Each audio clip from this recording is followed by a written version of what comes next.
L'interdiction des visas pour les touristes russes dans toute l'Union européenne est à l'ordre du jour de la réunion des ministres européens des Affaires étrangères à Prague. Les pays de l'Est et les pays scandinaves ont soutenu l'idée lancée par le président ukrainien Volodymyr Zelensky au début du mois. Certains pays, comme la Finlande, ont déjà pris des mesures pour réduire le nombre de visas accordés aux touristes russes. Mais pour qu'une interdiction à l'échelle européenne fonctionne, tous les États membres doivent se mettre d'accord.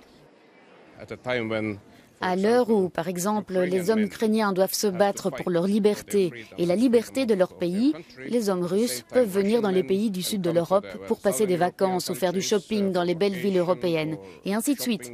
Et ce n'est tout simplement pas juste. Les Russes munis de visas ont continué à venir en Europe malgré la suspension des voyages aériens entre la Russie et l'Europe. Ils ont profité des règles de l'espace Schengen qui leur permettent de se déplacer librement sur le continent en entrant par les États membres limitrophes comme l'Estonie et la Lettonie. Depuis le début de la guerre, près d'1 million de citoyens russes sont venus en Europe avec des visas touristiques. Même si les chiffres restent élevés, la Commission européenne n'est pas encore favorable à l'idée d'une interdiction à l'échelle européenne.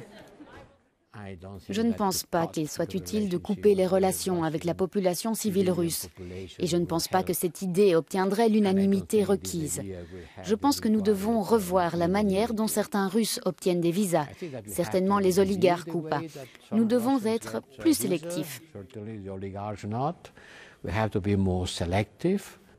L'Allemagne et la France sont également réticentes à cette proposition, arguant que c'est la guerre de Poutine, pas celle du peuple russe. L'issue probable serait la suspension complète d'un accord d'exemption de visa conclu en 2007, ce qui signifierait des demandes plus coûteuses et plus longues pour les Russes.